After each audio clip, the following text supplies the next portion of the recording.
Has Jesus been misquoted? How good are the manuscripts on which the New Testament is based? Some have said that the text has been deliberately changed. We're going to look at the actual text that survived from antiquity, and we're going to talk to the experts who know best. Join us on our quest for the truth.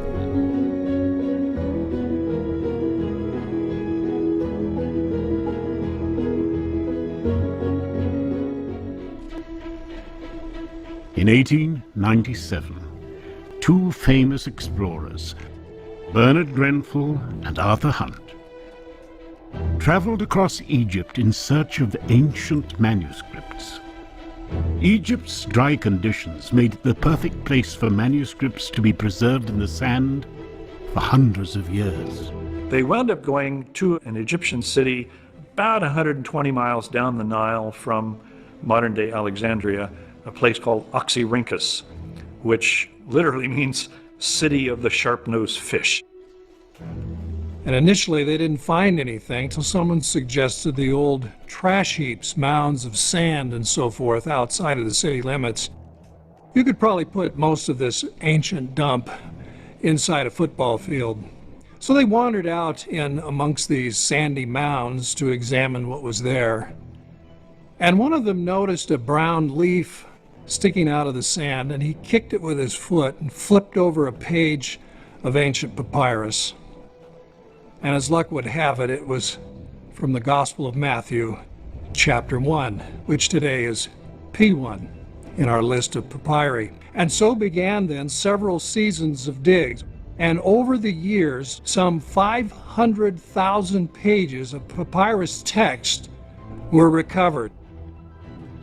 I remember talking in the early 1970s to a woman who was on staff at the British Museum, and when she discovered that I was studying for a PhD in textual criticism, she said, "Oh, you must come over to London sometime. We have crates of that stuff down in the basement that have never been opened." And it's still the case. Something in the neighborhood of 90 to 95% of the material that Grenfell and Hunt acquired in Oxirrinco has never been edited or opened. If you want to see biblical manuscripts, but you can only visit one place, Dublin, Ireland is the place to go.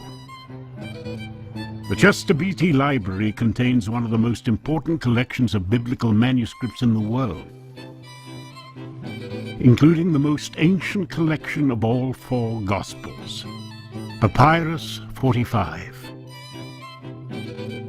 P45 is dated to about 200 to 250 AD, so the first half of the 3rd century. P45, together with the rest of the collection, was uncovered in the winter of 1929-1930 by a number of local Egyptians.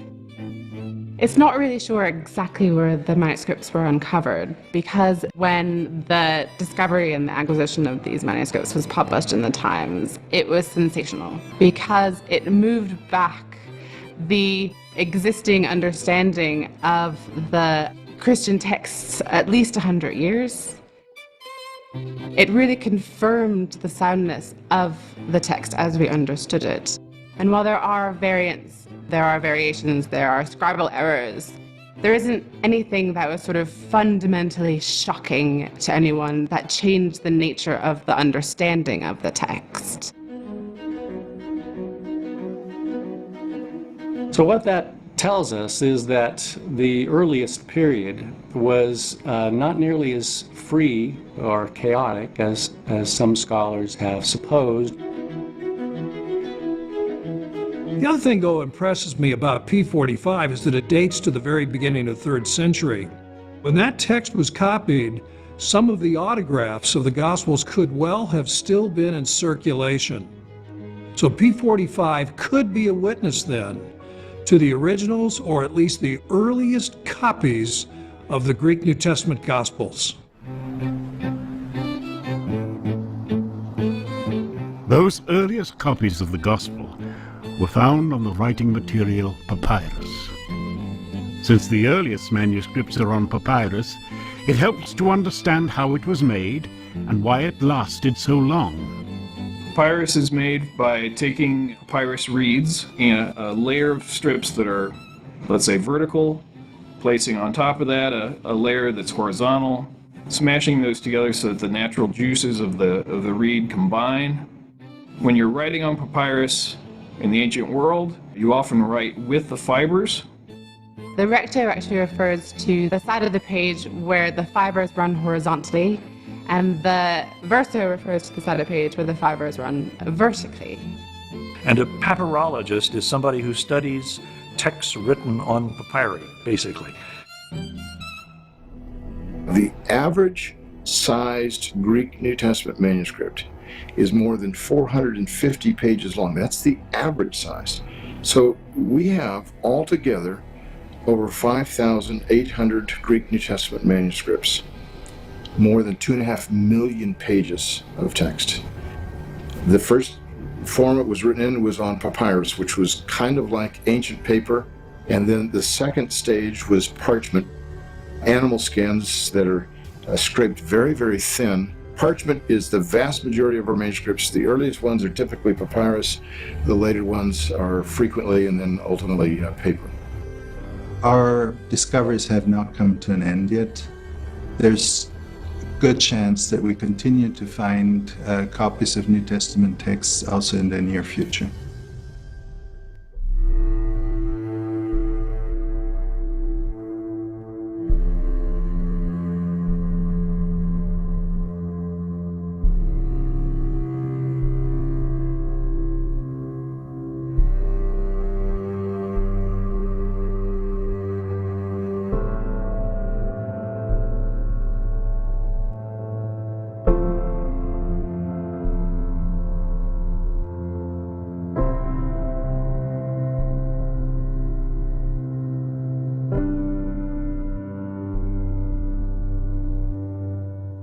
P66 is the oldest on earth known exemplary of the Gospel of St. John. So it's one of the most extraordinary items that we belong here in the Martin Bodmer Foundation. It's 154 pages and it is the first known codex. This Gospel of St. John, we think, is a document from the year about 200 after Christ. The document is a copy, something 100 years after it was written. All you have are about 14 chapters of the Gospel of John. You have about 400 to 500 corrections that are made in this manuscript. Some people will say, oh, what a poorly done, careless copyist this was. No, because examination of the corrections show that these corrections are all made by the same hand who made the manuscript. So what it means is it wasn't a careless scribe, he just wasn't very skilled. First time through, he makes lots of errors, but he's obviously very concerned about providing a careful, accurate text. So he goes back and proofs his work and catches about 400 to 500 errors and diligently corrects them. So that doesn't suggest to me a careless scribe. He just wasn't very skilled at his first attempt, but he was very conscientious. Investigating the earliest fragments of the New Testament requires scholars from all sorts of disciplines. Some study the text of the New Testament, others the materials that the writings were found on. Still others gain insights from the work of the archaeologists who unearth these treasures from the ground.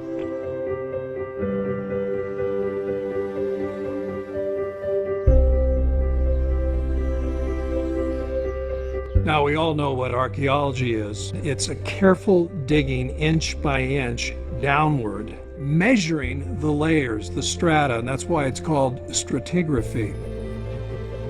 Well, back in the 1890s and the beginning of the 20th century, there wasn't that care very often. Grenfell and Hunt knew that there was a chance of finding some books gathered together that dated from a certain period of time in a layer that dated from another time. They were aware of it, and I've read their reports. And they did indeed find some collections of literature and were able to make some chronological statements about it. And that is just fascinating because it tells us about the longevity of literature. For all of the literary texts of antiquity, we have no dates put on them. So you say, well, how do you date them? You date them by what's called paleography, which is to say a very careful examination of the nature of the lettering used. These are all done by hand, and so paleographers talk about the hand of this manuscript or the hand of that manuscript, and they mean simply the visual appearance of the writing or the script in the manuscript. The only kind of texts that have dates are what we call documentary texts, so letters, shipping manifests, tax records, things like that will have dates put on them. And that's a no-brainer. You see, it'll say, the 3rd year of the emperor thus and so, and you go, bingo, we know when that tax record was produced. Those become sort of the pegs in the wall on which you say, okay, we have a secure date for that, secure date for that, secure date for that. And then when you come to literary manuscripts, you look at the handwriting and basically try to judge what do they most closely resemble? What dated manuscripts do they most closely resemble? So it is a kind of by gosh and by golly exercise, but it is scientific by gosh and by golly exercise. The two things to say about carbon-14 dating. One is that in order to date a manuscript, you have to destroy part of it. You have to take it and burn it. When we're talking about a manuscript that may be 2,000 years old or older, you're loath to destroy any part of it. The second thing is, even if you get the permission to do it, the dating precision of carbon-14 is basically plus or minus 100 years. Well, paleography actually gives you pretty much the same kind of dating. One of the really interesting questions looking at manuscripts is about the length of time of their use.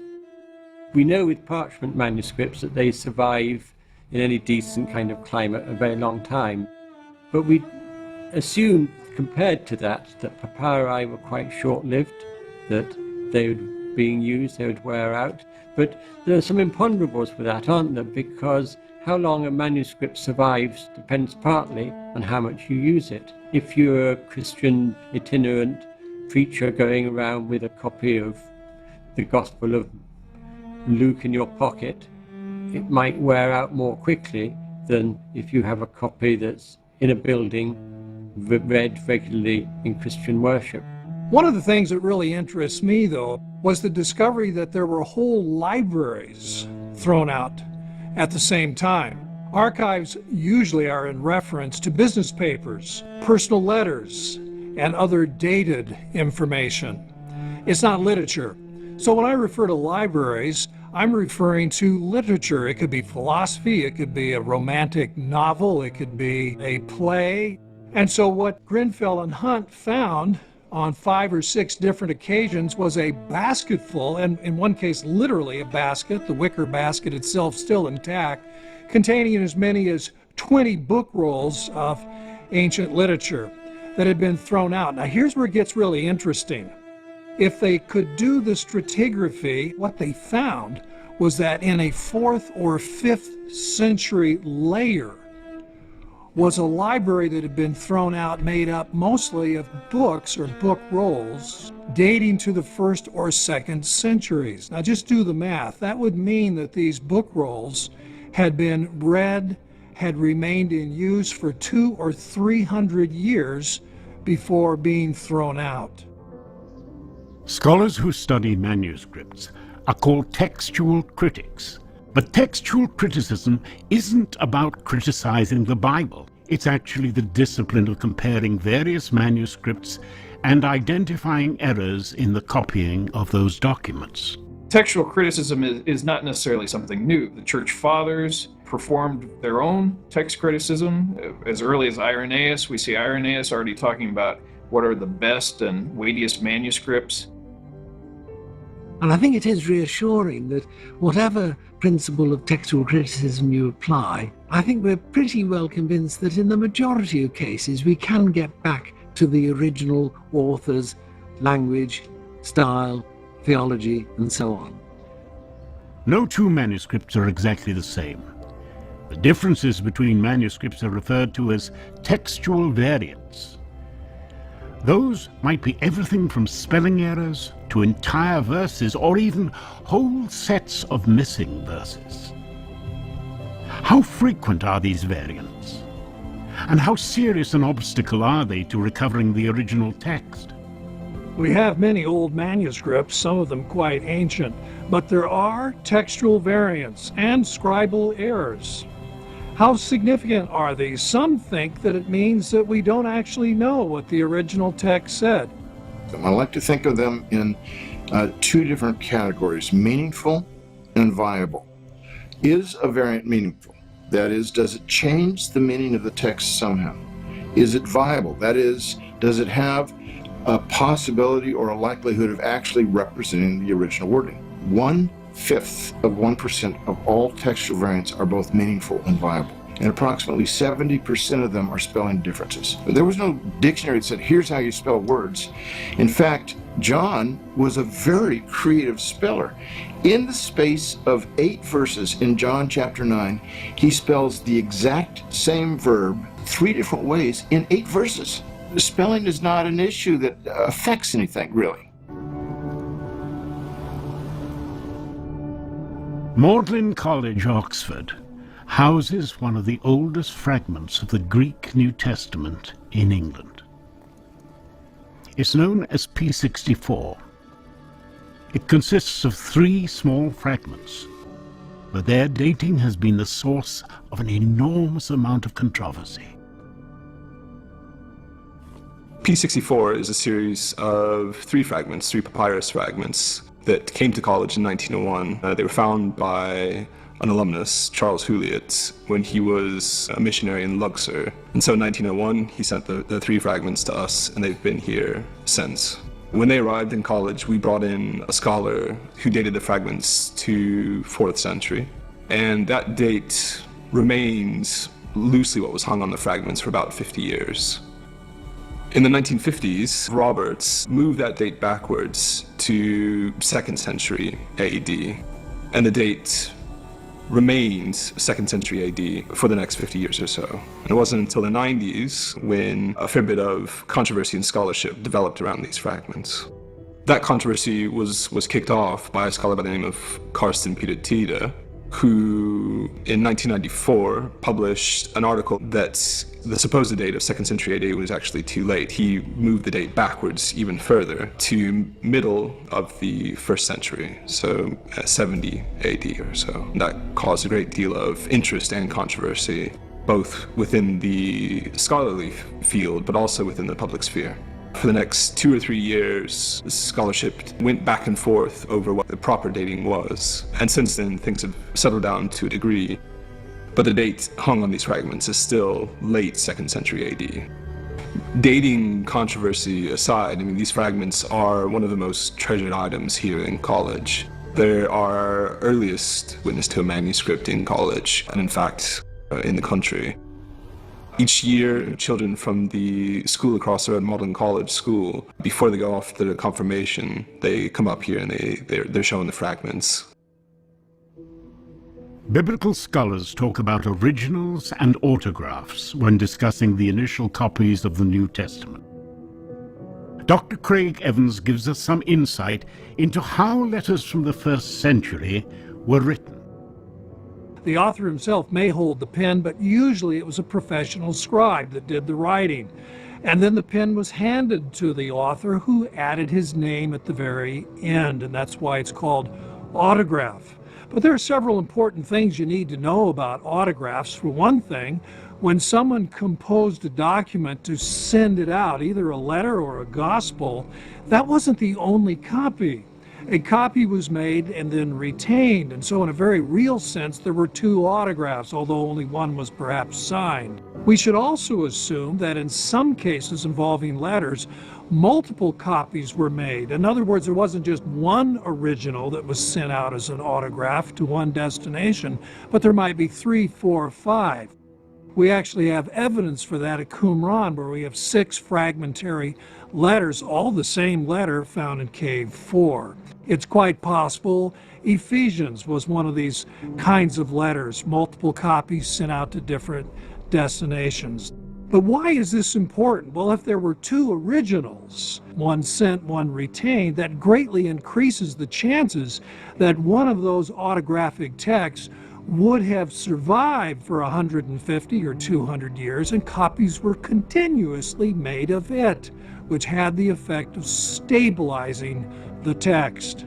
Often a secretary would write out a copy of the dictated letter onto wax tablets, then take those tablets, produce the actual written letter on whatever surface, whether it be papyrus or parchment, and then probably review that with the original author to make sure it's accurate.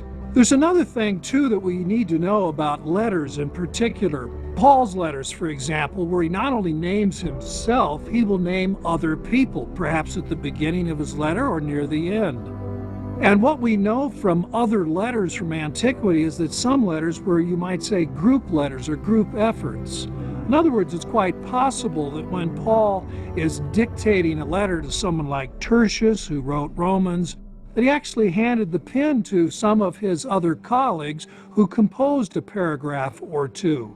And so we shouldn't assume that Paul's letters are only from Paul himself, but they represent a team effort.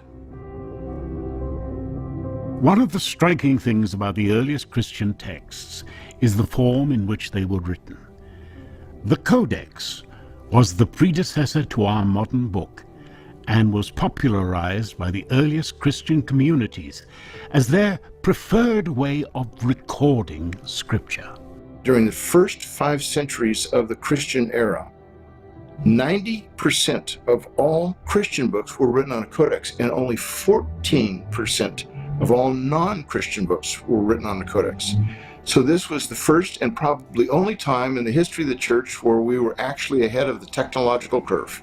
The Christians, even if they didn't invent the book, at least popularized it and used it for their literary possessions. The construction of a codex was a very labor-intensive process. You're talking about buying a ready-made roll, cutting it up in pre-measured segments, and then stacking them and folding them and eventually sewing them together into quires. Those are stacks of sheets put together and folded together, and then you do another quire. Scribes eventually came up with very ingenious ways of sewing those together and putting bindings on them. It was strikingly important to the history of the book because the folded book is how we understand a book today. They prefer the Codex, especially for those writings that they seem most to prize, their scriptural texts.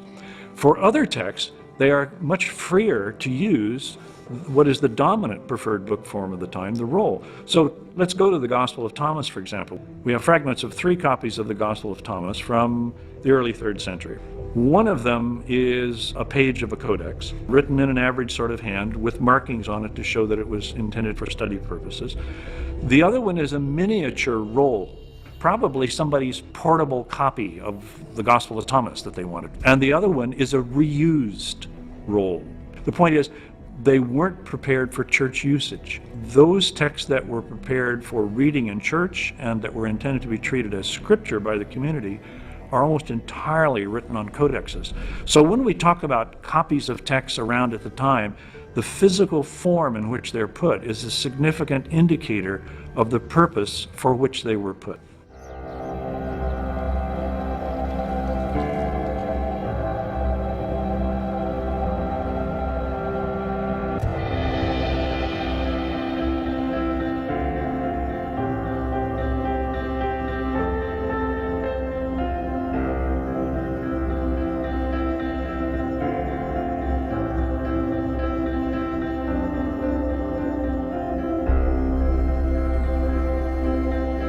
Everybody knows about the King James Version that came out in 1611.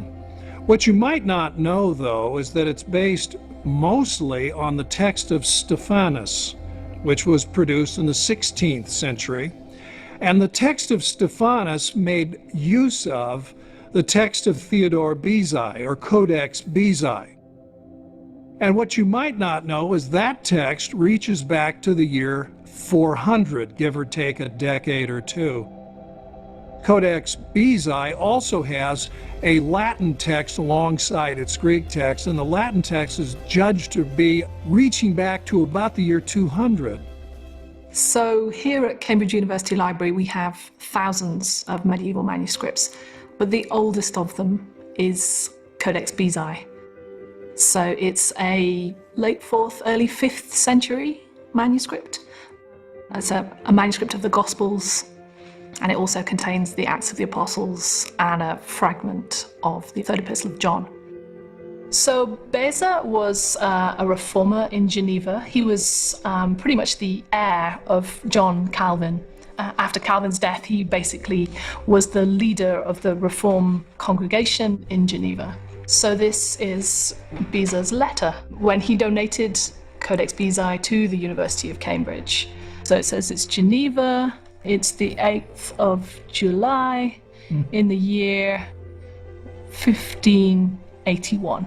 Recently, just a couple of years ago, a scholar discovered some notes of one of the King James translators. So we can actually see a little bit about the process by which the translators worked. So this edition of the New Testament is very influential. So this was used by the translators of the King James version of the Bible. So they used Stephanus's edition and studied it carefully. We know it's been here at least 300 years. And these are some photos from the 1960s when the manuscript was taken apart. This is the naked spine of the manuscript. It's a painstaking process rebinding a manuscript, so every single leaf is taken and repaired, and it's humidified to relax it and then held under tension. This is what it looked like before the rebind. And you can see all this metal and the decoration. So this is would have been the university coat of arms. One of the interesting features about Codex Bezae is that it has a unique agraphon. An agraphon, of course, literally means from Greek agraphon, not written in one of the canonical Gospels. And so this agraphon is about a man that Jesus observes working on the Sabbath. Now, Jesus says, if you know what you're doing, you're blessed, but if you really don't, and you're just disregarding the Sabbath, then you're a transgressor of the law. Now, what is interesting, it's only here in Codex Bezae.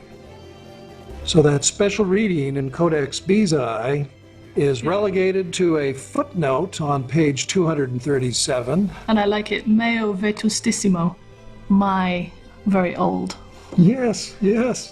Not too many people can say that in a textual apparatus, but there it is. In a footnote, Stephanus, who made use of this text, he read it, he saw it. He knew it couldn't be authentic, but he wanted to put it in a footnote so that other scholars could read it and see it. Some scholars have alleged that the scribes who copied the New Testament changed the text substantially, whether unintentionally or intentionally. Their mistakes obscured the readings of the original text to the point where we no longer know what the original writers wrote in the Gospels. When Bart Ehrman came up with his book, The Orthodox Corruption of Scripture, and the theory that the text was changed to respond to Christological debates in the 3rd, 4th centuries, he used quite often the idea that scribes changed the text. That's an interesting question which has been given quite a lot of study since then. What did scribes do? I think I would take the point of view that scribes didn't go about changing the text. They were there to produce a copy. Some have charged that Christian scribes at first were barely literate, well-meaning Christians and not professional scribes. People often ask questions about how reliable the New Testament is, not just in what it reports, but do we actually even have the New Testament as it was originally written? So some people say, for example, well, there may have been a nice, pristine early version of the Gospel of Mark, but hasn't it been sort of souped up and beefed up over the centuries? Hasn't Jesus been turned from an innocent Jewish rabbi into someone who claims to forgive sin? Well, one of the problems with this theory is that we're very, very hard pressed to find any manuscript where we can see that a scribe has, with any consistency at all, changed the text, whether in an orthodox direction or indeed in an unorthodox direction. My name is Georgia Angelopoulos, and I'm a calligrapher. My background is Greek, so I am interested in learning all the scripts that were used in the ancient world. So today we're just working on rendering P75, the Gospel of St. John, on papyrus. So I'm just working with a cut reed pen, which did come from Greece, and using ink that approximates the kind of carbon ink that would have been used in this period. And we're starting with ena hin ino logos, logos. In the beginning was the word. So just getting a feel for the hand of the piece, the speed at which the writing was written. When you try copying a hand, you notice little things. He liked making certain gestures, especially with tea. This isn't a hand at this stage that is noticeably Christian. It has its roots in a pagan antiquity. We have to remember throughout all our discussions that when we say scribes, we're talking about a body of almost professional copyists. Hack copyists is how T.C. Skeet often referred to them. These were people who weren't necessarily Christians, but they were paid by the line. It was piecework. They actually got paid by the number of lines that they actually copied. And they didn't know what they were writing necessarily. They certainly wouldn't have deliberately changed things in any one particular Christian direction. Let me give an illustration of the kinds of mistakes that you'll get in some of these early manuscripts that are not intentional, but can easily be detected. If someone said to you, well, just as the preamble to the Constitution says, we, the people of the United States, in order to form a more perfect onion, you'd say, wait a minute, it's not onion, it's union. You made a mistake. You wrote O instead of U. Anybody would know that. That's not going to be a thing where, gee, did he mean cucumber? You know, we know it means union. And that's the kinds of mistakes we get in these early papyri. And so they're easily fixable, and what happens is the next generation of scribes typically fixes those kinds of just mental farts, if you will. They didn't quite get it right, and they know what the problem was. The word gospel means good news. In the case of the New Testament, the good news of Jesus Christ, the Savior of the world. But the differences between the gospel accounts of Jesus have often been pointed to as a reason for not believing the message of Jesus. But the early church recognized the value in having 4 different perspectives on the life of Christ and bundled these together as the fourfold gospel. When I think about the variants among the manuscripts, all of our diverse manuscripts, not just in Greek, but also in Latin and other languages. And when I think of the 4 Gospels, Matthew, Mark, Luke, and John, which share many stories in common, but don't always tell the stories in exactly the same words, I'm reminded of what Jesus told his disciples in Matthew chapter 13. He has given them 7 parables about the kingdom of heaven. He's asked them if they understand. They assure him that they do. And he said, good, because the scribe who has been trained for the kingdom of heaven is like a scholar or a householder who can open up the treasure box, the thesaurus, and reach inside and pull out old stuff and new stuff. In other words, Jesus is telling his disciples, if you really understand what I'm saying, you're better than just a parrot that repeats word for word what I taught. You understand what I taught, and you can adapt it, because you're going to have to. You're going to be preaching in contexts where it's a different culture, it's a different language. You have to show me that you understand my words and can apply them in a variety of settings. And invariably, that will create some variations. So in a sense, the manuscripts that we have, the fourfold Gospels that we have, hark back to Jesus himself, the way he taught his disciples, the way he instructed them, and the commission that he gave them in teaching the world his teaching. The manuscripts either have a volume that has the four Gospels, the four Gospel book. The title in the minuscules is typically Tetra Euangelion, the number 4, but Euangelion, Gospel in singular. Hard to translate into English. It's something like the fourfold Gospel, or I personally like the term four Gospel book. So in the case of the Gospel of Mark, the beginning of the Gospel of Jesus Christ, this is a kind of summary of what the whole of Mark's Gospel is about. It's good news, and it's about Jesus Christ. It's not how to live your life in a moral way. It's not how to vote. It's about Jesus Christ and what he's done for us and how to follow him. Similarly, there's a preface at the beginning of Luke's Gospel, where Luke reassures the readers this is stuff that he's researched. This is stuff that has really taken place in space-time history. And John's Gospel also has a preface as well. In the beginning was the Word, and the Word was with God, and the Word was God. But this God from all eternity has become flesh in the land of Israel, in Palestine, in the 1st century AD. We talk today commonly of four Gospels. In antiquity, in the ancient Christian church, they didn't really talk about four Gospels very much. They talked about one Gospel. And so when they titled the Gospels, they didn't title it Mark's Gospel, Matthew's Gospel, Luke's Gospel, John's Gospel. They called it the Gospel according to Matthew, the Gospel according to Mark, the Gospel according to Luke, and according to John.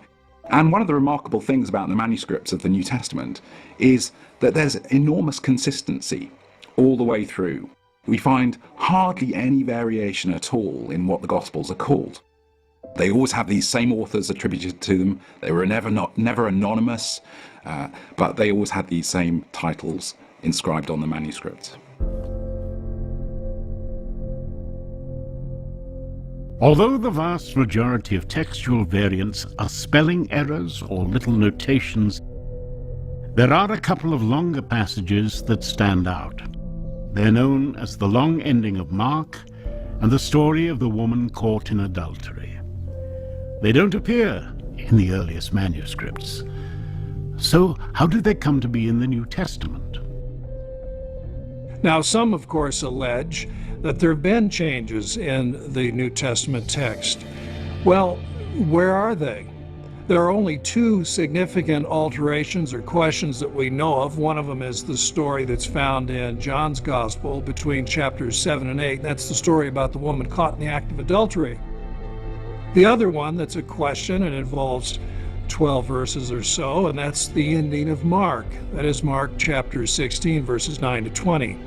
But isn't it interesting, the only two places where there really is a question is well attested in the manuscript tradition. There's no way that this has slipped under the radar. It's caught. We go back to our earliest texts, and the passage in John just isn't there. And scholars note that the language in the passage doesn't really sound much like John's language. And when we look at the ending of Mark, some of the same reservations are registered there too. If we didn't have those two passages, what would we be lacking? The same things that are taught about Jesus, like in the story of the woman caught in adultery, that he forgives sins. We see many times in the Gospels. If that were the only place we had him forgiving someone's sins, we'd be in trouble. Mark chapter 2, for example, the paralytic who's dropped down through the roof of Peter's house, Jesus tells him your sins are forgiven. So we have those kinds of things. We have parallels of the kind of person that Jesus was already seen elsewhere. And in Mark 16, the kinds of things that Jesus does that we see in that passage really are probably pulled largely from the book of Acts and from Luke and Matthew by somebody in the first half of the 2nd century adding that to Mark's gospel. So there's really nothing lost in that. And so in the two places in 27 books, or a total of about 20,000 lines of Greek text, as the whole New Testament would be written out, there are only two passages of any length where there's any doubt.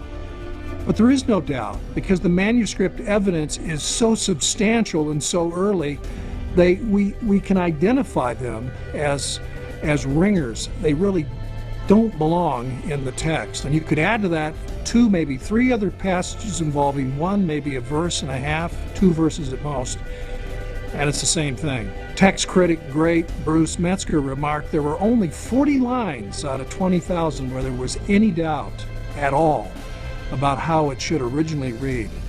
And those 40 lines don't involve one single significant Christian teaching.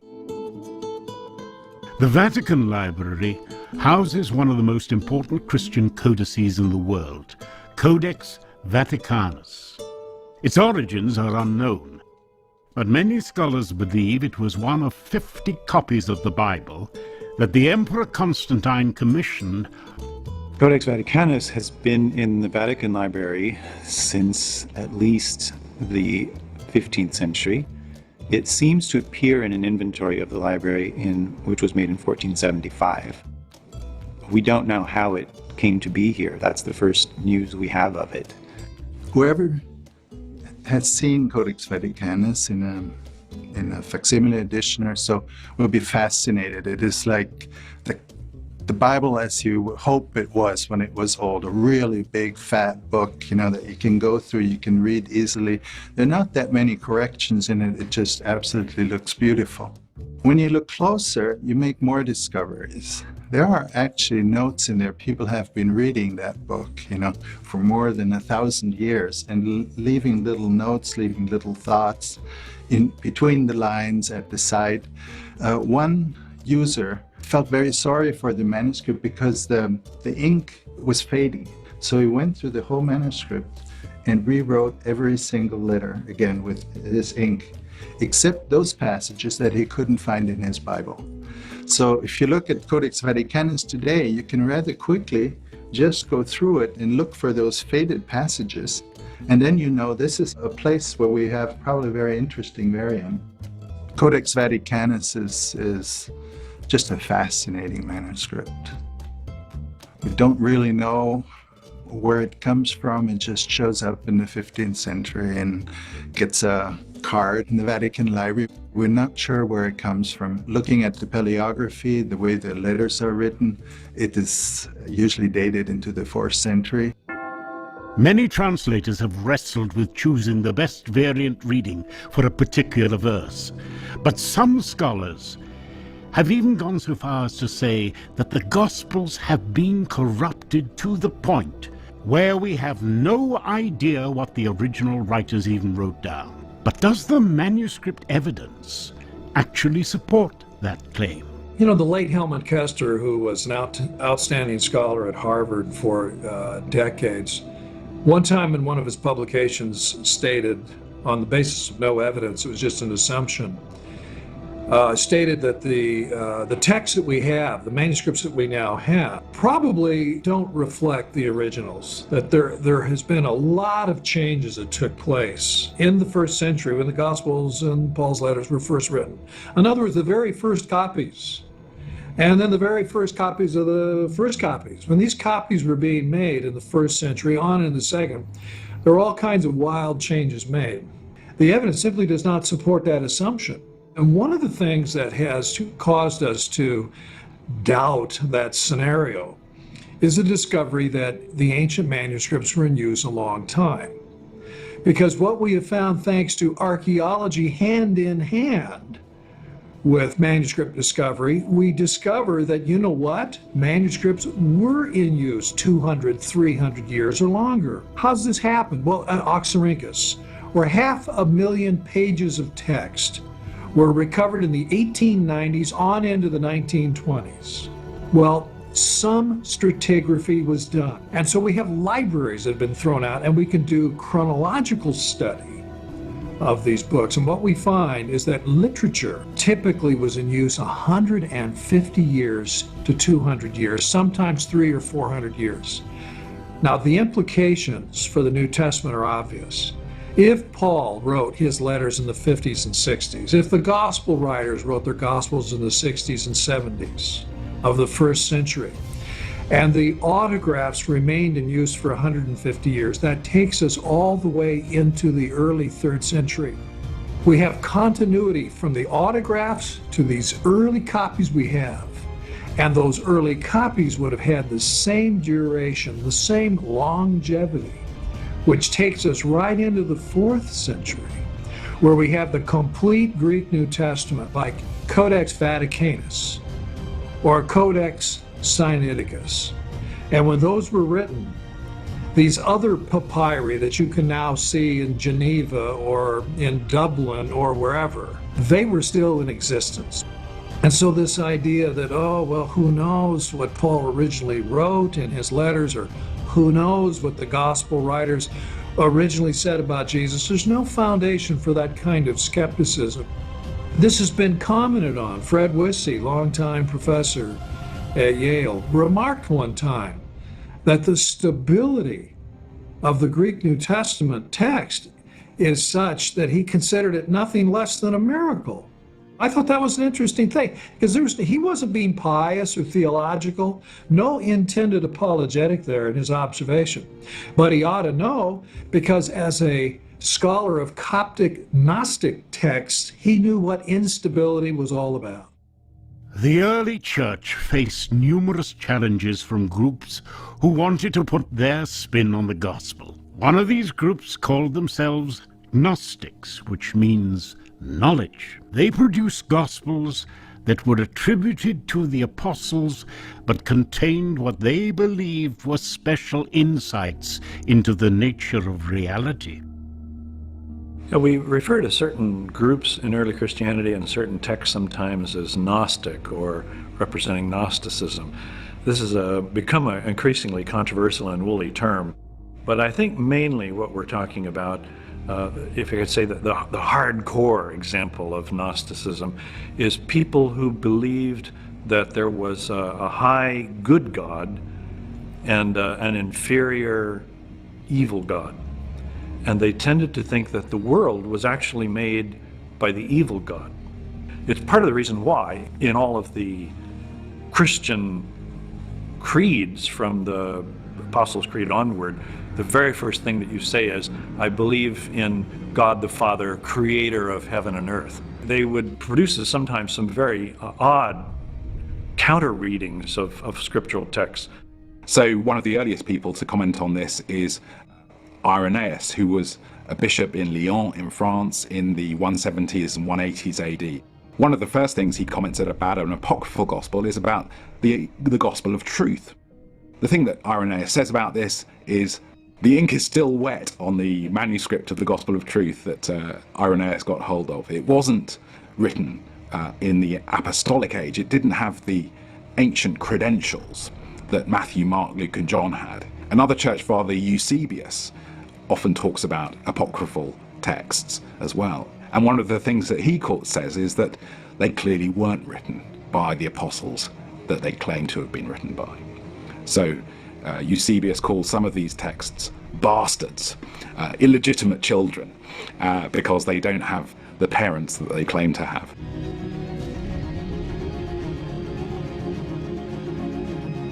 The Vatican Library also houses another ancient manuscript, P75.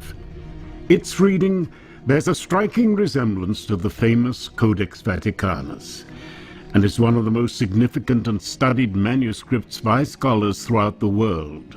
What I like about P75 is that it's a text from the early 3rd century that reads almost identically to the great Codex Vaticanus, which dates to 100 years later. So here's an early papyrus, written perhaps when the autographs and early copies were still in circulation. P75 was discovered in the sands of Egypt in the 1950s. Now it resides in the Vatican Library. It has a very beautiful script. It was clearly the hand of a trained scribe, and he did his work very well. This is also the earliest papyrus that has more than one book of the Bible on the same page. It features the end of Luke, then the title and the beginning of the Gospel of John, making it the earliest testimony to the developing canon of the New Testament. The outer pages are lost. But we can, because we have the middle sheet and we have the page numbers, reconstruct the contents, and we can be absolutely sure that it started with Luke on page 1 and was followed by John. This is not a four-gospel book. It just had these two. The question has been asked in recent years very strongly by an Australian scholar called Brent Nongbury.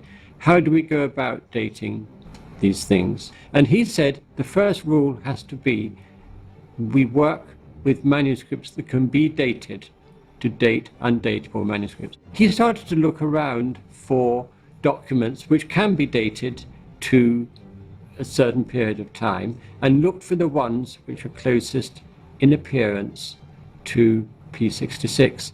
And the one he came up with contains an account of the martyrdom of somebody who was martyred in the beginning of the 4th century. So we have something arguably copied not about 200, but probably around about the same time as Codex Sinaiticus and Codex Vaticanus. Since then, Nongbury's turned his attention to P75, and again, his arguments finds the closest analogies in the 4th century. And I think that's one of the main challenges facing the study of New Testament manuscripts for the next generation. So in response to Nongbury's argument that P75 could be 4th century, I'd say that's perfectly possible.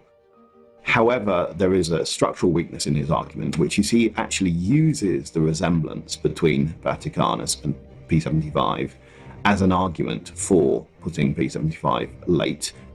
Here, this manuscript is early 3rd century, and Codex Vaticanus, mid 4th century, has a text that's almost identical to it, except in places when it disagrees. Vaticanus often, if not usually, goes back to a much earlier text.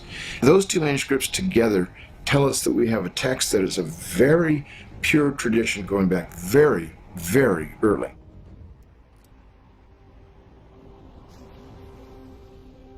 Often the keenest insights come at the intersection between two different disciplines.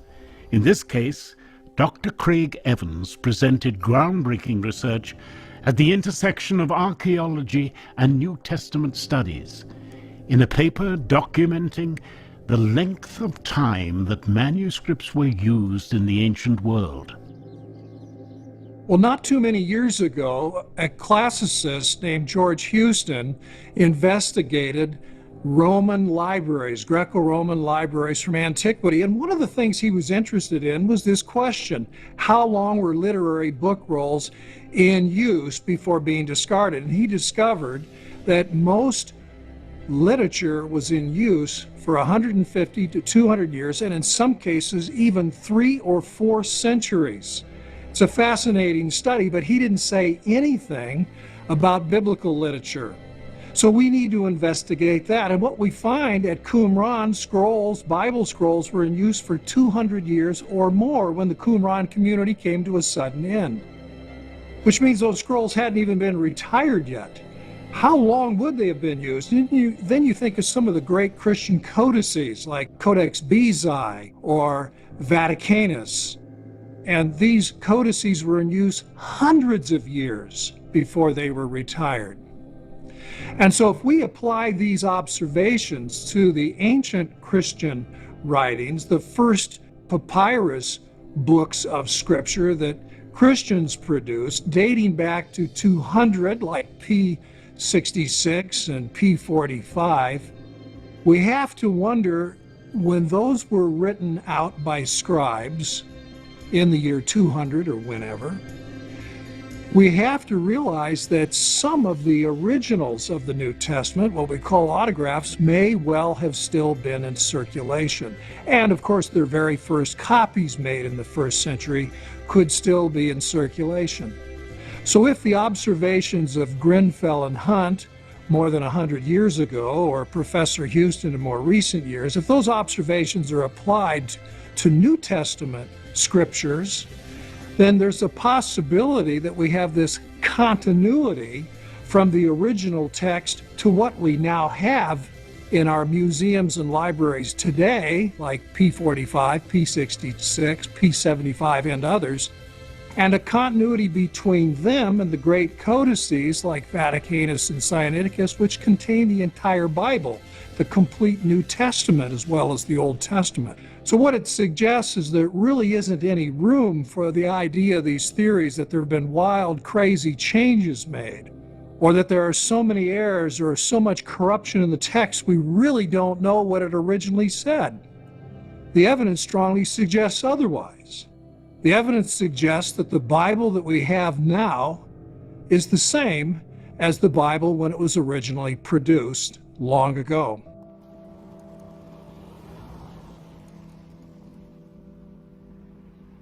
Some scholars have proposed that the New Testament writings were deliberately altered by church leaders or those desiring to consolidate power, so that the writings themselves are so corrupt that there is no way of knowing what the original writers wrote, and that the stories of the Gospels simply cannot be trusted. When people make the assertion that people have deliberately falsified the New Testament text and changed it, I think there are some logistical challenges to this idea. So if we just start with the four Gospels, what we find is that at first, each of the four Gospels is written in separate places, but fairly early on, people begin to transmit the four Gospels as a group, which means that effectively you have the Gospels being transmitted in two different media.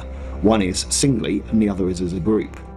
So of course, if you're going to change Gospels, you need to change them in both of those media. Now, you could say that they were changed very early on. The problem with this is, the earlier you make that sort of change go on, the less likely it is that anyone knew that one of those Gospels was going to become part of the four Gospels, part of the New Testament, part of the Bible, part of something so substantial. So in fact, the motivation for changing something in order to produce an effect is taken away because people don't know that it would have the effect. And even then, you might be able to change one Gospel, the one that's in your locality, but you wouldn't know about the other three. Let's say you're in the year 100, let's say all four Gospels have been written. You don't know that there are going to be four Gospels to go and change all four of them.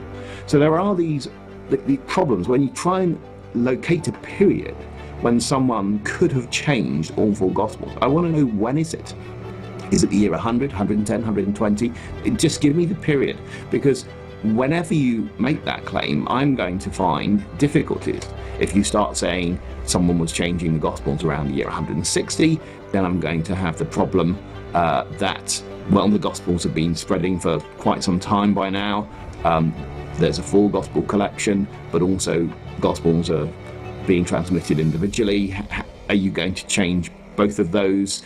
By the year 170, 180, we start getting the Gospels being transmitted probably in Syriac, in the Diatessaron.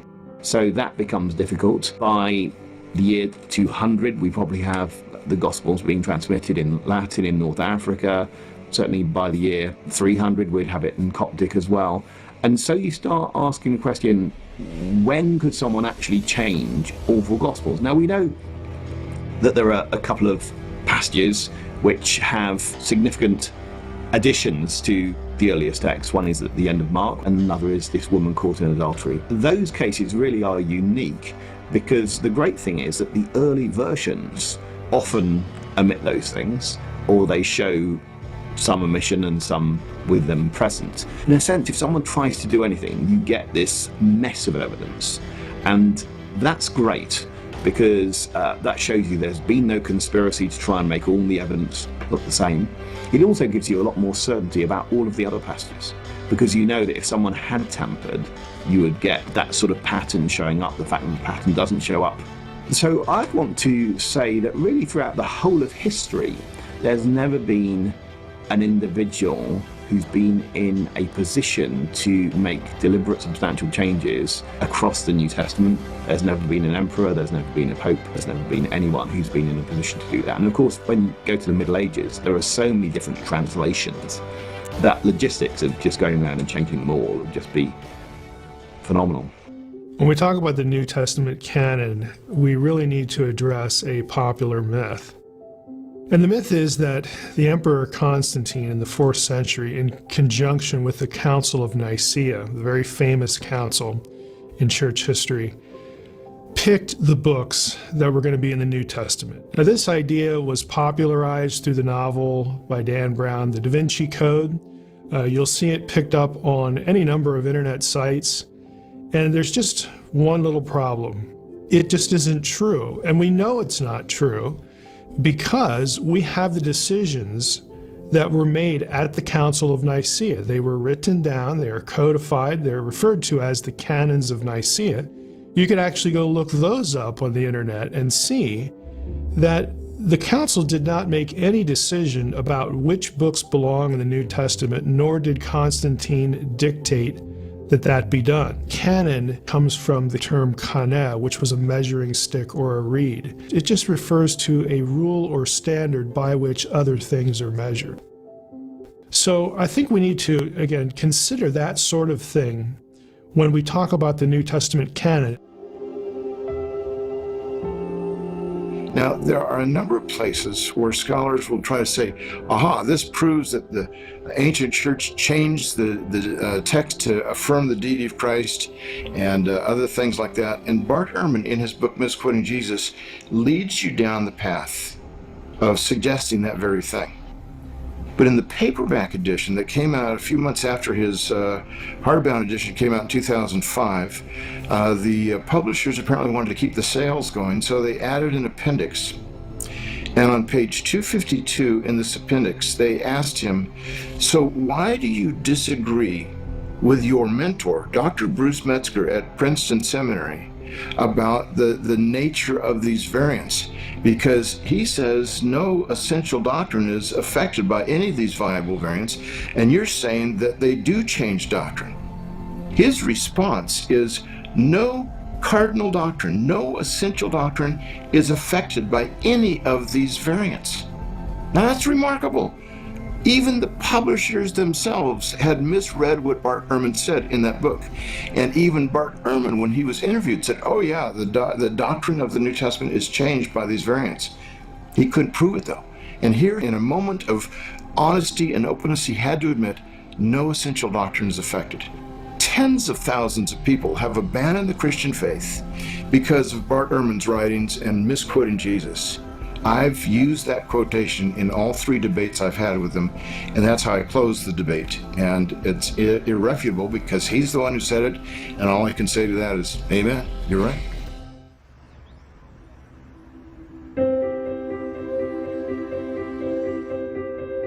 In Manchester, England, the John Rylands Library houses the most ancient fragment of the New Testament extant today. It's known as P52. No bigger than the size of a credit card. When it was discovered, P52 rocked the world of biblical scholarship. It's been here since 1920. It was part of a collection of fragments that were brought over from Egypt by Bernard Grenfell. It was only in the 1930s that the collection was being catalogued by Colin Roberts, and this particular piece, he recognized its significance immediately. So here he sees this manuscript written on both sides, and then he starts to transcribe it. What it is on the first side is John 18, verses 31 through 33. On the back side, it was John 18, 37 and 38. And he sent photographs of it to the 3 leading papyrologists in Europe at the time. Each one wrote back to him independently and said, this manuscript cannot be dated later than 150 and should be dated as early as 100. A fourth, a German scholar, demurred and said, no, I think it may have been written in the 90s. Well, John's Gospel at this time was typically dated as late as 170. By F.C. Bauer, who had lived 90 years early and had published on this. Bauer was a professor at Tübingen University. He had studied under Hegel, and you may not know that term Hegelian dialectic, but it's thesis, antithesis, synthesis. And what he argued was that You have Peter's version of Christianity as thesis, Paul's version, which includes the Gentiles, as antithesis, and then John's and the book of Acts as synthesis. And the way he came up to his synthesis, purely on the basis of philosophical constructs, is that John's gospel cannot be dated any earlier than 160 and should be dated about 170. Now, here's an ounce of evidence that destroys a pound of presupposition. It sent 2 tons of German scholarship to the flames.